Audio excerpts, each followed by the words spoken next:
नमस्कार, मी अजिंक्य भातंब्रेकर. तुम्ही पाहताय न्यूज 18 लोकमत. जगाच्या पाठीवर मध्ये आपण आंतरराष्ट्रीय घडामोडींचा आढावा घेऊया.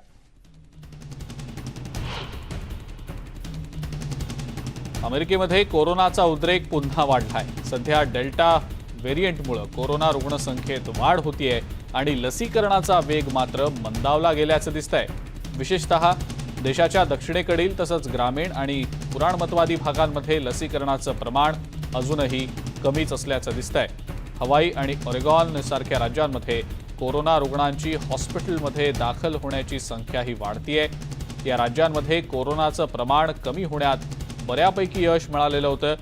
देशभरात दररोज सरासरी 1,23,000 रुग्णांची नोंद होतीये, तर दररोज सरासरी 500 मृत्यू होत आहेत. कॅलिफोर्नियामधलं लसीकरण देशभरातल्या लसीकरणापेक्षा कमी आहे.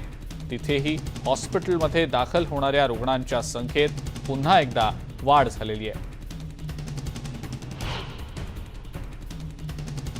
हॉस्पिटलमध्ये दाखल होणाऱ्या रुग्णांची संख्या पाहता अमेरिकेत डेल्टाचा वाढलेला परिणाम चांगलाच जाणवतोय, असं अॅरिझोनामधल्या हॉस्पिटल्समधल्या उच्च अधिकाऱ्यांनी सांगितलेलं आहे. हे फक्त एकच टोक नाही, तर ही तिसरी मोठी लाट आहे, असं वेस्टर्न अॅरिझोना रिजनल मेडिकल सेंटरचे मुख्य कार्यकारी अधिकारी मायकल स्ट्रेंजर यांनी म्हटलंय. अॅरिझोनामध्ये गुरुवारी एका दिवसात 2,970 रुग्णांची नोंद झाली आहे. गेल्या 6 महिन्यात एक दिवसातली ही सर्वोच्च रुग्णसंख्या आहे.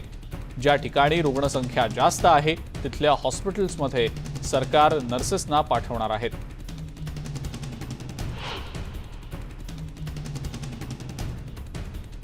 अमेरिकेत झालेल्या लॉलापलुझा कॉन्सर्टशी संबंधित 203 नव्या रुग्णांची नोंद झाल्याची माहिती शिकागोमधल्या आरोग्य अधिकाऱ्यांनी दिलेली आहे.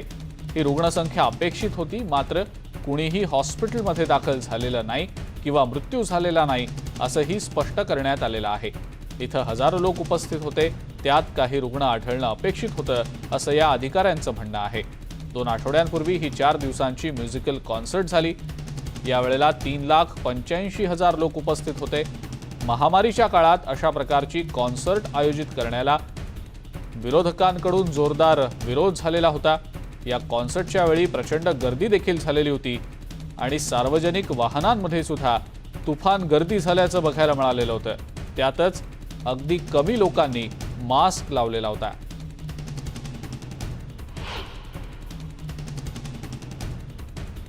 सॅन फ्रान्सिस्कोमध्ये रेस्टॉरंट्स, बार आणि जिममध्ये जाण्यासाठी आता पूर्ण लसीकरणाची प्रमाणपत्र आवश्यक असल्याचं महापौरांनी स्पष्ट केलेलं आहे. अनेक बार मालकांनी स्वतःहून हे पाऊल उचललं असल्याचंही त्यांनी सांगितलं. तर न्यूयॉर्क आणि लॉस एंजलिसमध्ये इंडोर कार्यक्रमासाठी लसीचा किमान 1 तरी डोस घेतल्याचं प्रमाणपत्र आवश्यक आहे. शुक्रवारपासून हे नियम लागू होतील.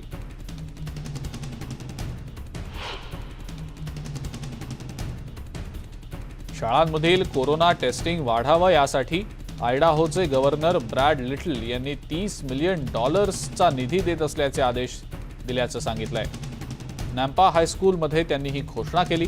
पुढच्या आठवड्यात इथे शाळा सुरू होत आहेत. यावेळेला डेल्टा व्हेरिएंटमुळे आणखी उद्रेक होऊ नये यासाठी टेस्टिंगवर भर दिला जातोय. ज्यांनी लस अजूनही घेतलेली नाही त्यांनी लवकरात लवकर लस घेण्याचं आवाहन लिटल यांनी केलेलं आहे.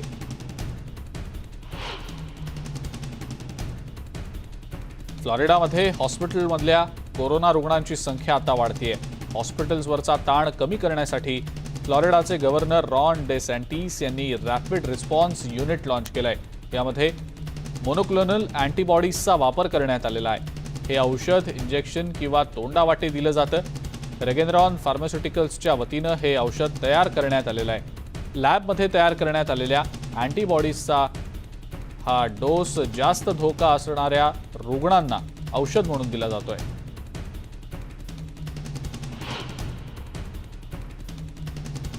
कोरोना रुग्णांना बरं करण्यासाठी अविरत कष्ट करणाऱ्या नर्सेस एकमेकींचीही काळजी घेताना दिसत आहेत. लुइझियानामधील ऑशनर मेडिकल सेंटरच्या ICUमध्ये हेच दृश्य बघायला मिळतंय.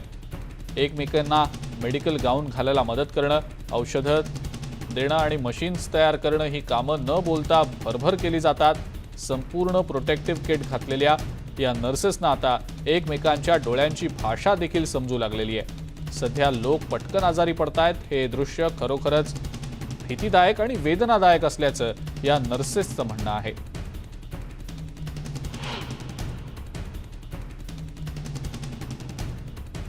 अर्जेंटिनामध्ये एकीकडे लसीकरणाचा वेग वाढवण्याचे प्रयत्न सुरू आहेत, तर दुसरीकडे कोविडच्या नव्या विषाणूचा प्रसार वाढतोय. अशा परिस्थितीत अर्जेंटिनामध्ये रशियन स्पुटनिक या लसीचा पहिल्या स्थानिकरित्या उत्पादित केलेल्या वितरणाला सुरुवात करण्यात आलेली आहे. अगदी थोडेच देश हे करू शकलेत आणि अर्जेंटिना हा त्यापैकीच एक देश आहे. ही नक्कीच एक अभिमानाची गोष्ट आहे, असं कॅबिनेट कर्मचारी प्रमुख सॅन्टियागो कॅफिरियो यांनी म्हटलेलं आहे.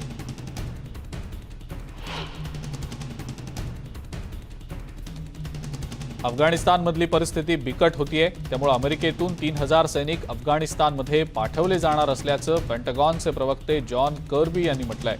काबूलमधल्या अमेरिकन दूतावासातल्या काही लोकांची सुटका करण्यासाठी हे पथक पाठवलं जाणार आहे. लष्कराची 1 आणि मरीनच्या 2 तुकड्या पुढच्या 2 दिवसात अफगाणिस्तानमध्ये प्रवेश करतील असं त्यांनी सांगितलंय. काबूल विमानतळ आणि दूतावासातल्या लोकांची सुटका ही या पथकाची प्रमुख जबाबदारी असेल.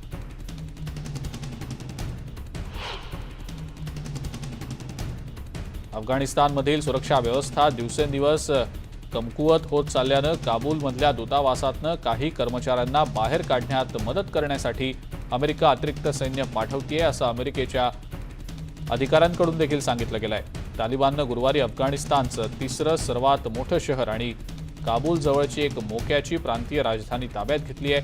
अफगाणिस्तानच्या 34 पैकी 11 प्रांतीय राजधान्या आता तालिबाननं आपल्या ताब्यात घेतल्या आहेत.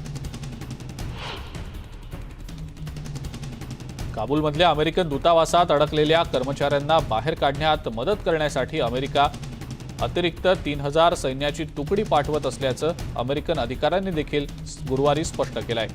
अफगाणिस्तानमधली परिस्थिती दिवसेंदिवस बिघडत असताना काबूलमधल्या दूतावासात असलेल्या कर्मचाऱ्यांना आता तिथून बाहेर काढण्याचं काम सुरू राहणार आहे. तालिबाननं इथली दहशत थांबवावी या प्रयत्नांमधूनच अमेरिकेनं कायम भूमिका घेतल्याचंही अधिकाऱ्यांकडून सांगितलं जात आहे.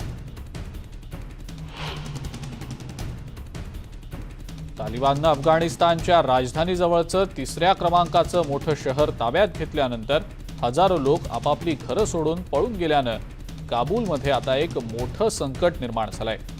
तालिबाननं हेरात ह्या शहरावर ताबा मिळवलाय.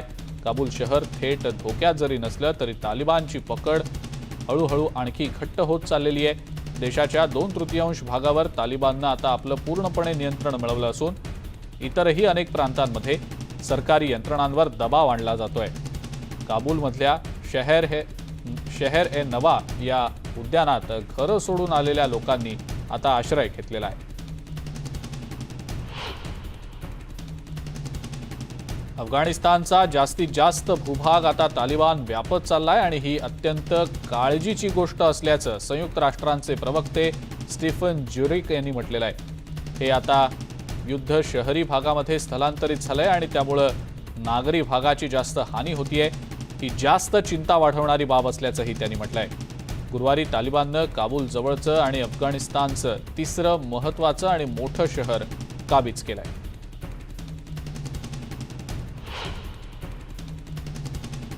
अमेरिकेतल्या ऑरेगॉनमध्ये उष्णतेची अतितीव्र अशी लाट सध्या सुरू आहे. पोर्टलंड भागामध्ये बेघर लोकांना अनेक स्वयंसेवकांनी मदतीचा हात दिलाय.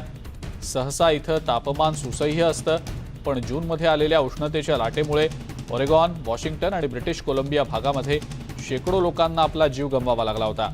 पोर्टलंडमध्ये शुक्रवारी तापमान 39 अंश म्हणजे 102 डिग्री फॅरनहाईट पर्यंत पोहोचलं होतं. सिॲटलमध्ये सुद्धा उष्णता आता येत्या काळात आणखी वाढण्याची शक्यता हवामान विभागानं वर्तवलेली आहे.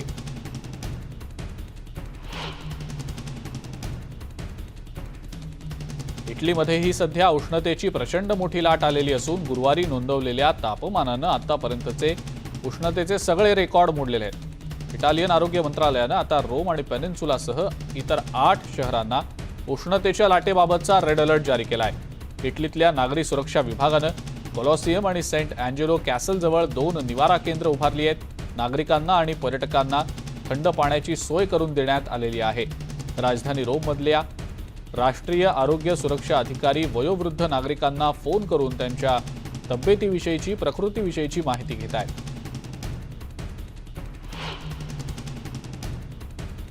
दक्षिण युरोपमध्ये उष्णतेची तीव्र लाट अजूनही कायम आहे.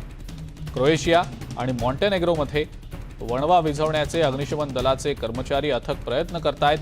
पूर्व क्रोएशियामध्ये डोंगराच्या टोकावर लागलेली आग विझवण्यासाठी आता विमानांमधून पाणी टाकलं जात आहे, तर जंगलातले वणवे विझवण्यासाठी फायर ट्रक्सचा वापर केला जातोय. आतापर्यंत इथल्या लागलेल्या आगी या छोट्या प्रमाणातल्या होत्या, मात्र आता त्या आणखी धोकादायक होऊ शकतात असा इशाराही देण्यात आलेला आहे.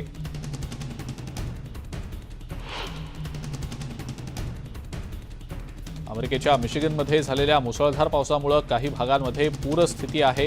डेट्रॉईट भागातील काही मार्ग बंद करण्यात आलेले आहेत. मध्य पश्चिम दिशेनं एक वादळही पुढे सरकत असल्याचं समोर येत आहे. वीज वाहिन्यांवर झाडं पडल्यानं कालपर्यंत सुमारे 10 लाख घरं आणि व्यवसायांचा वीज पुरवठा खंडितही झालेला होता. मिशिगनसोबतच विस्कॉन्सिन, इलिनॉय आणि इंडियानालाही अलीकडच्या वादळांचा मोठा फटका बसलाय.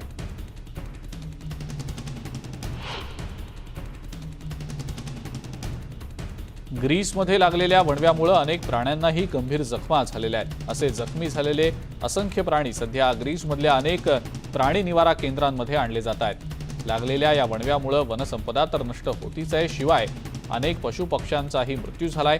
अनेक शहरांमधले प्राणीप्रेमी आणि स्वयंसेवक या प्राण्यांना वणव्यातनं वाचवण्याचं काम करतायत. शिवाय जे प्राणी जखमी झालेत त्यांना रुग्णालयात आणून त्यांच्यावर उपचारही केले जात आहेत. तर या सगळ्यांची कुमक तिथे पोहोचली आहे. उपग्रहांद्वारे काढलेल्या छायाचित्रांमध्ये याची भीषणता समजून येते. तब्बल 49,000 हेक्टर परिसरात वणव्यानं ही सगळी जमीन भस्मसात केली आहे. नॉर्थ कॅरोलिनामध्ये लागलेल्या वणव्यावर नियंत्रणासाठी हवेतून एक जाडसर थर टाकला जातो. याद्वारे जोरदार वारे आणि तापमान बदलामुळे लागलेली आग आटोक्यात आणण्याचे प्रयत्न केले जात आहेत. प्रचंड प्रमाणात पसरलेल्या डिक्सी फायरशी अग्निशमन दलाचे जवान झुंज देत आहेत. कोलफॅक्स परिसरातल्या 68 घरांचं आगीत नुकसान झालंय. वणव्यामुळे हवेची गुणवत्ता ढासळते. कोलोराडो आणि उटा भागातही आगीचे लोळ पसरत आहेत. या परिसरातल्या सर्वात जास्त मोठ्या वणव्यानं वनक्षेत्राचं अतोनात नुकसान झालंय. जोरदार वारा आणि तापमान कमी करणारे दाट धुराचे थर पसरवल्यामुळे या काहीशी आटोक्यात आली आहे, ज्यामुळे अग्निशमनच्या विमानांना मोठ्या प्रमाणात डिक्सी आगीशी झुंजण्याच्या आगीत मदत होऊ शकते. 2 डझन हेलिकॉप्टर्स, 2 एअर टँकर्सही यासाठी कार्यान्वित आहेत. पृथ्वीचं वाढत चाललेलं तापमान हा मानवतेसाठी मोठा इशारा असल्याचं संयुक्त राष्ट्रांनी म्हटलं आहे. IPCCच्या रिपोर्टनुसार या बदलांना मानवाच्या चुकाच कारणीभूत आहेत आणि हेच प्रमाण कायम राहिलं तर 2030 पर्यंत एकूण तापमानात 1.5 डिग्री सेल्सिअस तापमान वाढ होईल असा अंदाज तज्ज्ञ व्यक्त करतात. समुद्र पातळीत वाढ, दुष्काळ, पूर, वादळं, उष्णतेच्या लाटा यासारखे बदल त्यामुळेच होत आहेत असं तज्ज्ञ म्हणतात. 234 वैज्ञानिकांनी याबद्दल 3000 पानी अहवाल सादर केला आहे. IPCCचा अहवाल वाचून झोप उडाल्याची प्रतिक्रिया प्राध्यापक कर्नाज यांनी असोसिएट प्रेसशी बोलताना दिली. इस्तंबूलच्या बोगाझिकी युनिव्हर्सिटीमध्ये ते काम करतात. गेल्या 13 दिवसात तुर्कस्तानात 13 दिवसात प्रचंड प्रमाणात आग भडकली आहे. किनारपट्टीच्या परिसरात लागलेल्या आगी विझवण्यासाठी अग्निशमन दलाचे जवान झटतायत. उष्णतेच्या प्रचंड लाटेमुळे 28 जुलैपासून ही आग इथे भडकलेली आहे. अमेरिका मेक्सिकोला कोविड प्रतिबंधक लसीचे 8.5 दशलक्ष पेक्षा अधिक डोस पाठवणार आहे. डेल्टा व्हेरियंटचा प्रसार वाढतोय, त्यामुळे देशात कोरोनाची तिसरी लाट येण्याची शक्यता वर्तवली जाते अशी माहिती मेक्सिकोचे अधिकारी देत आहेत. अमेरिकन सरकारने ॲस्ट्राझेनेका आणि मॉडर्ना लस पाठवेल अशी परराष्ट्र मंत्री मार्सेलो एबार्ड यांनी म्हटलंय. संक्रमणाचं प्रमाण वाढण्याला डेल्टा व्हेरियंट जबाबदार आहे. मेक्सिकोला आतापर्यंत 5 वेगवेगळ्या लसींचे आतापर्यंत 91.2 दशलक्ष डोस पाठवण्यात आलेत. 41 दशलक्ष नागरिकांनी पहिला डोस घेतलाय आणि आता हळूहळू लसीकरण पूर्ण झालेल्यांची संख्या वाढते आहे. व्हाईट हाऊसच्या ईस्ट रूममध्ये संवाद साधताना अध्यक्ष जो बायडन यांनी फ्लोरिडा आणि टेक्सासच्या राज्यपालांवर नाव न घेता टीका केली. जे राज्यपाल कोरोना संकटाच्या पार्श्वभूमीवर संरक्षणात्मक उपायांना विरोध करतायत किंवा त्याबद्दल तक्रार करतायत ते मला पूर्णपणे विरोधाभासी आणि अयोग्य वाटतंय असं मत त्यांनी व्यक्त केलंय. सध्या लागू असलेल्या निर्बंधांना काही राज्यपालांनी विरोध केलेला आहे, याबद्दल त्यांनी हे वक्तव्य केलं. लास वेगास शहराजवळच्या एका छोट्या घरात हँडगननं गोळीबार करण्यात आल्याची घटना घडली. एका घरमालकाचा त्याच्या भाडेकरूंशी वाद झाला आणि या प्रकारात 2 महिलांचा मृत्यू झाला. एक व्यक्ती आज जखमी झाल्याचं कळतंय. गोळीबार करणाऱ्या 78 वर्षांच्या अर्नोल्डो यांना पोलिसांशी 1 तासाचा संघर्ष झाला त्यांचा आणि त्यानंतर त्यांनी आत्मसमर्पण केलं.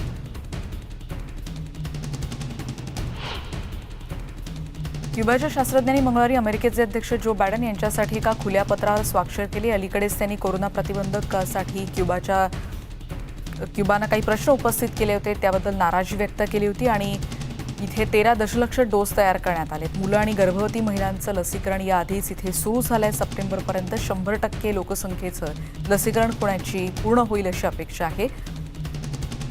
या क्युबामध्ये हा देश स्वतःची लस निर्मिती करतोय आणि आतापर्यंत लाखो नागरिकांचं लसीकरण पूर्ण झालंय. अमेरिकेतल्या रुग्णालयांच्या अतिदक्षता विभागात लहान मुलांची अधिक काळजी घेतली जाते, कारण डेल्टा व्हेरियंटचा प्रसार वाढतोय. कोरोनाची ज्यावेळेला सुरुवात झाली त्यावेळेला सीडीसीच्या आकडेवारीनुसार 15 वर्ष आणि त्यापेक्षा कमी वयाच्या मुलांमध्ये संसर्गाचं प्रमाण कमी होतं, पण आता शालेय वयाच्या मुलांमध्ये प्रौढांपेक्षा संसर्गाचं प्रमाण अधिक असल्याचं म्हटलं जात आहे. यासाठी विद्यार्थी शाळेत जात असताना पालकांना मास्कबद्दल खबरदारी घेण्याची शिफारस तज्ज्ञ करत आहेत. कोरोना संक्रमणात अमेरिकेत वाढ होतीये. डेल्टा व्हेरियंटचा प्रसार वाढतोय आणि त्याच्यामुळे वॉशिंग्टन डीसीमध्ये काही सरकारी कर्मचाऱ्यांचं पूर्णपणे लसीकरण करणं आवश्यक आहे, असं तिथल्या महापौरांनी म्हटलंय. मंगळवारी याबद्दल त्यांनी पत्रकार परिषद घेऊन काही नवीन उपाययोजनांची देखील माहिती दिली. ब्रिटनमध्ये आरोग्य कर्मचाऱ्यांनी दिलेल्या माहितीनुसार तिथे 2/3 प्रौढांनी आतापर्यंत कोरोना प्रतिबंधक लसीचे 2ही डोस घेतलेले आहेत. इथे साजिद जावेद यांनी खूप या प्रमाणाबद्दलची अधिक माहिती दिली. मंगळवारपर्यंत झालेल्या लसीकरणानंतर आरोग्य विभागानं जी नोंदी केलेल्या आहेत त्यानुसार 39.7 मिलियन नागरिकांनी लसीचे डोस घेतलेत आणि 47 मिलियनहून अधिक नागरिकांनी लसीचा पहिला डोसच घेतलेला आहे.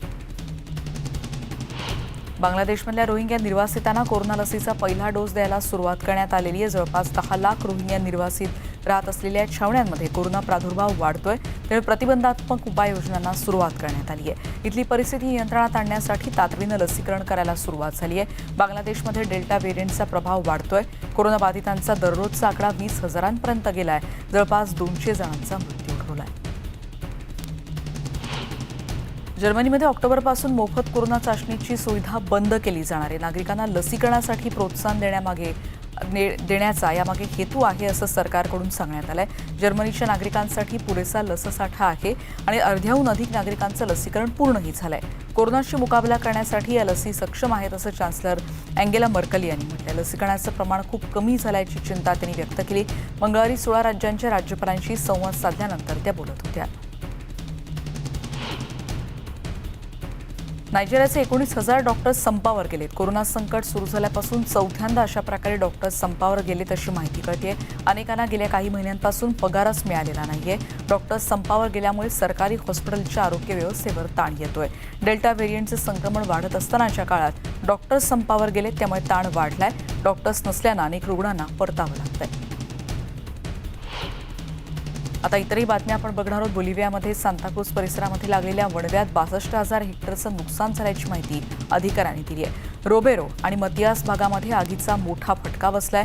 या भागात आणीबाणीजन्य परिस्थिती जाहीर करावी लागली आहे. 10 दिवसांपासून सुरू असलेल्या आगीमुळे 17,800 इतकं हेक्टर जमिनीची हानी झाली आहे. लाकडी बांधकाम असलेल्या परिसरात ही आग पोहोचण्याची चिंता अग्निशमन दलाच्या जवानांनी व्यक्त केली. युक्रेनच्या अग्निशमन दलाचे जवान आता ग्रीसमधल्या मदतकार्यात उतरलेत. ग्रीसमध्ये वणवा पेटल्या. अग्निशमन दलाचे 900 जवान, 200 वाहनं 3 ऑगस्टपासून हा वणवा नियंत्रित करण्यासाठी प्रयत्नांची शर्थ करतायत. रोमानिया, सर्बिया, स्लोवाकिया आणि पोलंडमधल्या अग्निशमन दलाचे जवानही इथे दाखल झालेत.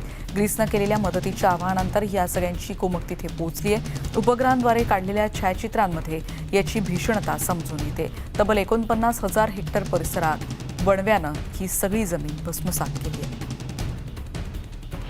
नॉर्थ कॅरोलिनामध्ये लागलेल्या वणव्यावर नियंत्रणासाठी हवेतून एक जाडसर थर टाकला जातो. याद्वारे जोरदार वारे आणि तापमान बदलामुळे लागलेली आग आटोक्यात आणण्याचे प्रयत्न केले जात आहेत. प्रचंड प्रमाणात पसरलेल्या डिक्सी फायरशी अग्निशमन दलाचे जवान झुंज देत आहेत. कोलफॅक्स परिसरातल्या 68 घरांचं आगीत नुकसान झालंय.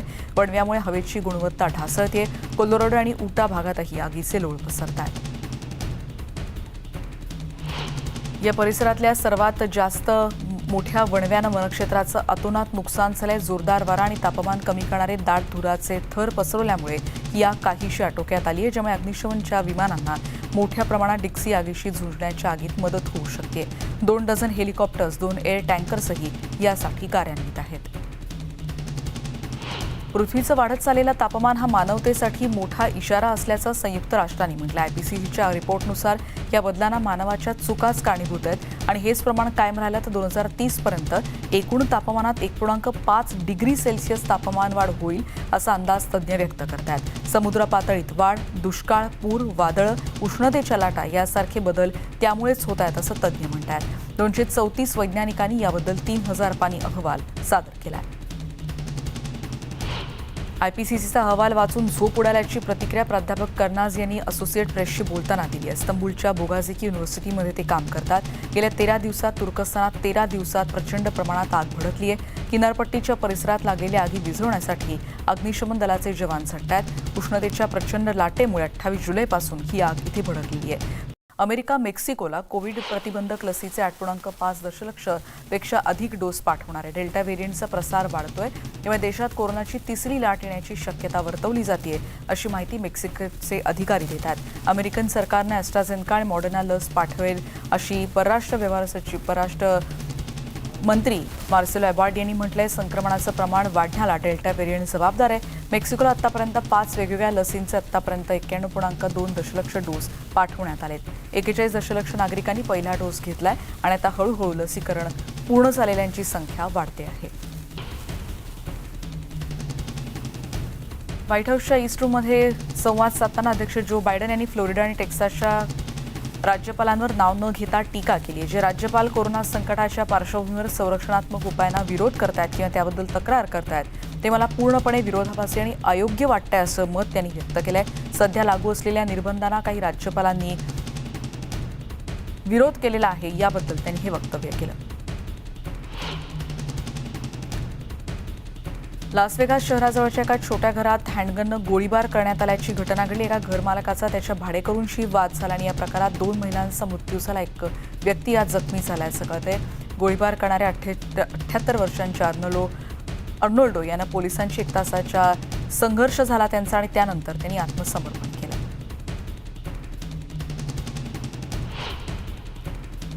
क्युबाच्या शास्त्रज्ञांनी मंगळवारी अमेरिकेचे अध्यक्ष जो बायडन यांच्यासाठी एका खुल्या पत्रावर स्वाक्षर केली. अलीकडेच त्यांनी कोरोना प्रतिबंधकासाठी क्युबानं काही प्रश्न उपस्थित केले होते त्याबद्दल नाराजी व्यक्त केली होती आणि इथे 13 दशलक्ष डोस तयार करण्यात आलेत. मुलं आणि गर्भवती महिलांचं लसीकरण याआधीच इथे सुरू झालंय. सप्टेंबरपर्यंत 100% लोकसंख्येचं लसीकरण पूर्ण होईल अशी अपेक्षा आहे.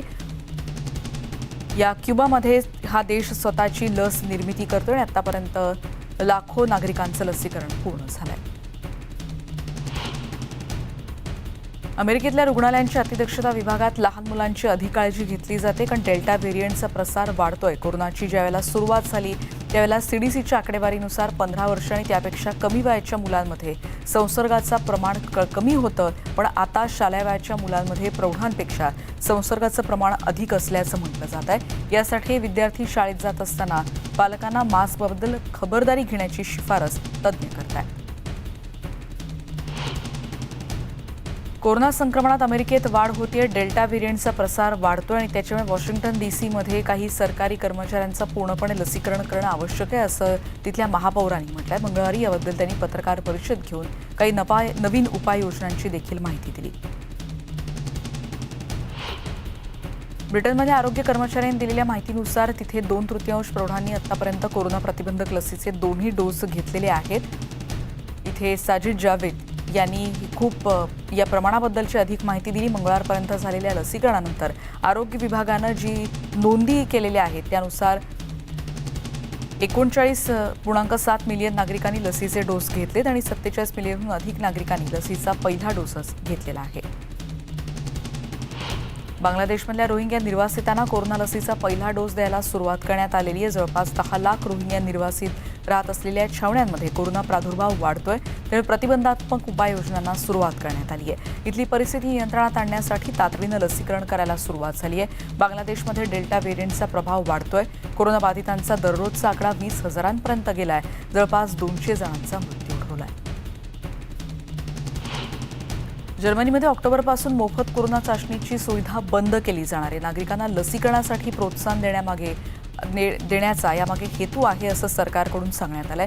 जर्मनीच्या नागरिकांसाठी पुरेसा लससाठा आहे आणि अर्ध्याहून अधिक नागरिकांचं लसीकरण पूर्णही झालंय. कोरोनाशी मुकाबला करण्यासाठी या लसी सक्षम आहेत असं चान्सलर अँगेला मर्कल यांनी म्हटलं. लसीकरणाचं प्रमाण खूप कमी झाल्याची चिंता त्यांनी व्यक्त केली. मंगळवारी 16 राज्यांच्या राज्यपालांशी संवाद साधल्यानंतर त्या बोलत होत्या.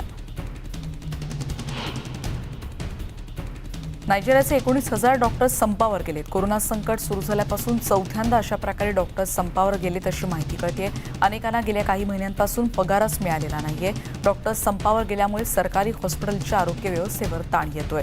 डेल्टा व्हेरियंटचे संक्रमण वाढत असतानाच्या काळात डॉक्टर्स संपावर गेलेत, त्यामुळे ताण वाढलाय. डॉक्टर्स नसल्यानं अनेक रुग्णांना परतावं लागतंय. आता इतरही बातम्या आपण बघणार आहोत. बोलिव्हियामध्ये सांताक्रूज परिसरामध्ये लागलेल्या वणव्यात 62,000 हेक्टरचं नुकसान झाल्याची माहिती अधिकाऱ्यांनी दिली आहे. रोबेरो आणि मतियास भागामध्ये आगीचा मोठा फटका बसलाय. या भागात आणीबाणीजन्य परिस्थिती जाहीर करावी लागली आहे. 10 दिवसांपासून सुरू असलेल्या आगीमुळे 17,800 इतकं हेक्टर जमिनीची हानी झाली आहे. लाकडी बांधकाम असलेल्या परिसरात ही आग पोहोचण्याची चिंता अग्निशमन दलाच्या जवानांनी व्यक्त केली.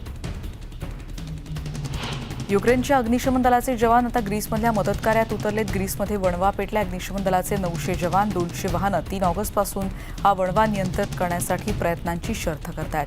रोमानिया